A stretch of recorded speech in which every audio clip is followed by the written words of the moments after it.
Привет! Мы продолжаем наш проект, в котором рассказываем про исторических личностей и культурных деятелей. И сегодня мы вам расскажем про Атара Чургулия. Это знаменитый грузинский филолог и литературовед.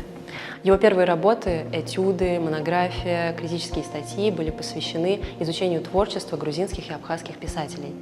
Он также был лауреатом премии Георгия Шервашидзе. Сегодня с нами Марина Турава, декан гуманитарного факультета Государственного Сухумского университета. Здравствуйте, большое спасибо, что пришли. Расскажите, пожалуйста, нам подробнее про Атара Чургулия, про его деятельность и чем он занимался. С удовольствием. Атар Чургулия был известным ученым, филологом, литератором, профессором. Сперва он работал в Сухуми, Абхазском государственном университете, и заведовал кафедрой грузинской филологии, грузинской литературы.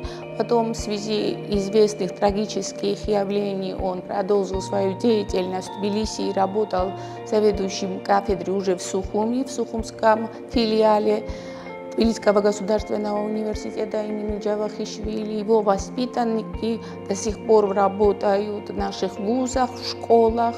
Он работал над многими литературными проблемами, но главная тема, над которой он работал, это грузинско-абхазские литературные и культурные отношения. По этому поводу он издал очень известную монографию, книгу, которая до сих пор не теряет свою актуальность, тем более, что миссия Сухумского государственного университета, как вы знаете, это мирная парадигма и улучшение абхазско-грузинских отношений.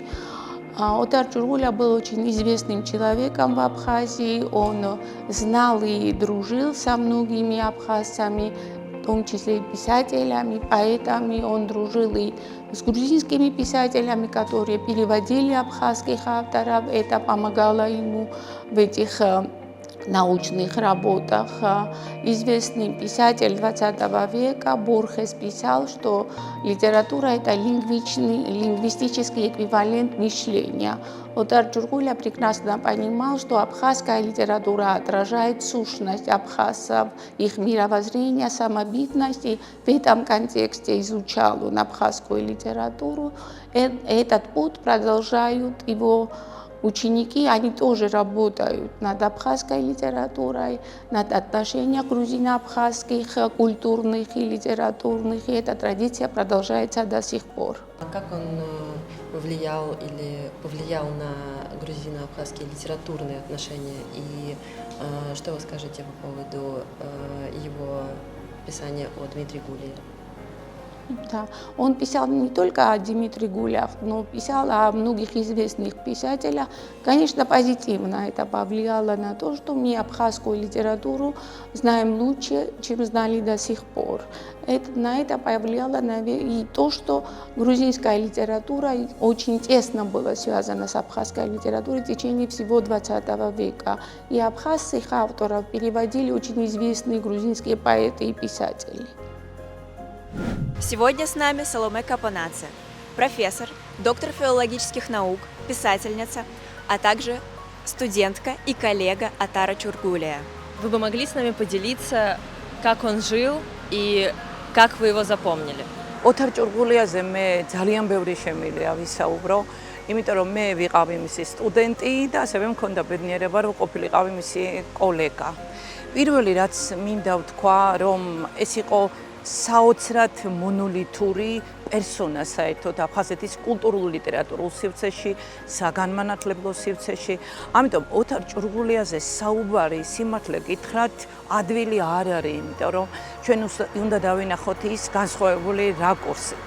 მე ალბათ იმ რაკურსიდან დავიწყებთ, რომელიც ჩემი სტუდენტობის პერიოდს ეხება, იმიტომ რომ ეს სოხუმს უკავშირდება და პირველი რაც მინდა აღნიშნო, რომ მისი ლექციები არ იყო მხოლოდ დარგობრივად საინტერესო, იმიტომ რომ ის ძალიან მრავალმხრივი ნიჭის ადამიანი იყო, მრავალმხრივ განათლებული ადამიანი იყო და მისი ლექციებიდან ჩვენ გამოვდიოდით მარტო არა ლიტერატურული პროცესების ცოდნით, არამედ გამოვდიოდით სხვა ძალიან მნიშვნელოვანი და საინტერესო რაღაცეების ცოდნით. შემდეგ, როდესაც სამწუხაროდ ჩვენ დავკარგეთ საერთოდ აფხაზებთან და აღმოჩნდით თბილისში.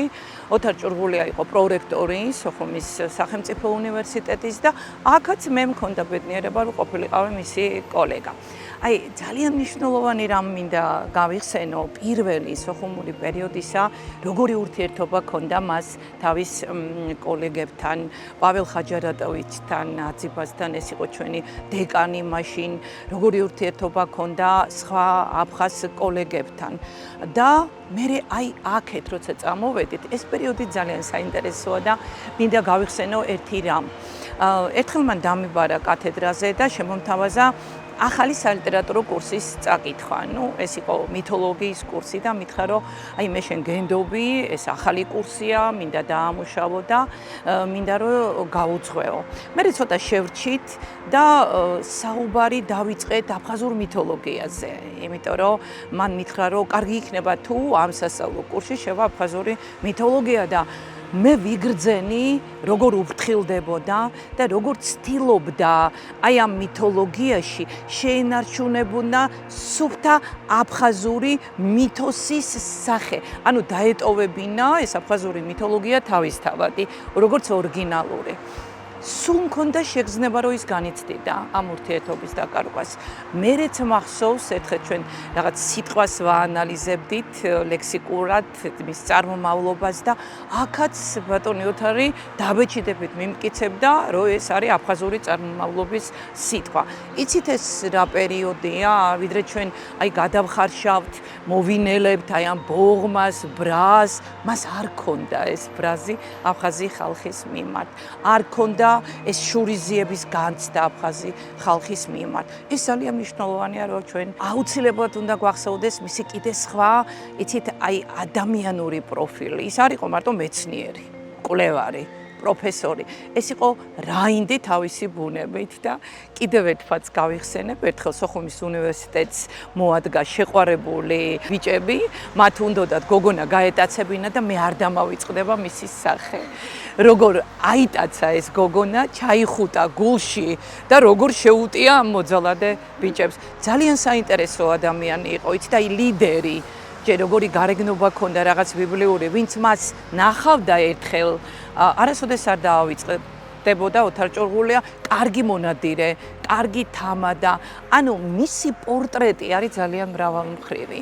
მე ვფიქრობ, რომ ჩვენ ვერ მივაგეთ სათანადო პატივი მას გარდაცვალების შემდეგ. მე მუდმივად მწყდება გული და მაქვს განცდა, რომ ოთარ ჭურღულიას პერსონა აი ვერ ჩავწერეთ ჩვენს მატიანეში უფრო გარკვევით. და აი თქვენი ეს იდეა, აი დიდი მადლობა მინდა გითხრათ ამ იდეისთვის, რომ ჩვენ გავიხსენეთ ოთარ ჭურღულია. მე ვფიქრობ, რომ ეს კარგი დასაწყისი იქნება მისი პერსონის შეფასებისათვის და ჩვენს მატიანეში ჩაწერისათვის. Мы еще знаем то, что он не только посвятил всю свою жизнь этой теме, но еще и очень сильно ценил дружбу с абхазскими коллегами и то, что он всю жизнь носил подарок, который ему подарил Абхаз, и ценил его.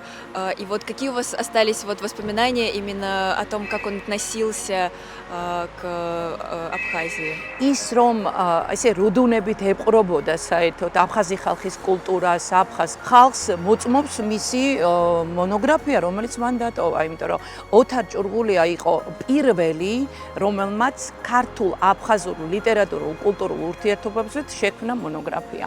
მე ეს მონოგრაფია საწერ მაგიდაზე მიდევს, ახლა მუშაობს სხვათა შორის უკანასკნელ ობიღზე, მინდა რომ კონფერენციისთვის მოვამზადო ეს მნიშვნელოვანი ტექსტი და გზამკვლევია ჩემთვის მისი ნაშრომი. ანუ ქართულ აფხაზურ ლიტერატურულ კულტურულ ურთიერთობებზე პირველი ესეთი ძალიან მნიშვნელოვანი მონოგრაფია და მე ასე ვფიქრობ, რომ ალბათ ერთადერთი, იმიტომ რომ რაღაცა ჩვენ ვერ მივაგეთ სათანადო პატევი და ვერ ვიკვლევთ აფხაზურ ლიტერატურას, ნუ აქეთ ქართული მხარე, მე ვფიქრობ, ლიტერატურას, თორე ენობრივი თვალსაზრისით მე თემურ გვანცელაძეს მინდა ძალიან დიდი მადლობა უთხრა, იმიტომ რომ სოხუმის უნივერსიტეტს აქვს აფხაზოლოგიის ინსტიტუტი და ცხადია ისინი იკვლევენ ამას ყველაფერს ამდენად. აი ამ ხრივ ბატონი ოთარის ღვაწლი არის განუზომელი. მე გამიგონია ამ ქუდზე, სხვათაშორის მე გამიგონია ამ ქუდზე და რაღაცა მგონია რომ ეს ქუდი სიმბოლური ნივთი არის, იმიტომ რომ ის ამ ქუდს რატო უფრთხილდებოდა, არა როგორც რარიტეტს, არამედ უფრთხილდებოდა როგორც ხსოვნას, როგორც სიყვარულს და ალბათ იმედს, იცი, ჩვენი ისევ დაახლოების. ჩვენ ერთი ცა გვაქვს ქართველებსა და აფხაზებს და უფრო მეტი გვაერთიანებს, ვიდრე გყოფს. ამიტომ რაღაცნაირად მაინც მოვახერხოთ გაერთიანება. ნელ-ნელა, ნაბიჯ-ნაბიჯ. Его работы были не только академическими, но и духовно-символическими. Они рассматривались как выражение братства двух народов. Он также очень много писал диссертаций, и его работы до сих пор изучают в университетах. И в целом его вклад в филологию и литературоведение очень большой и сложно переоценить. На этом все, и увидимся с вами в следующем выпуске. Следите за нами.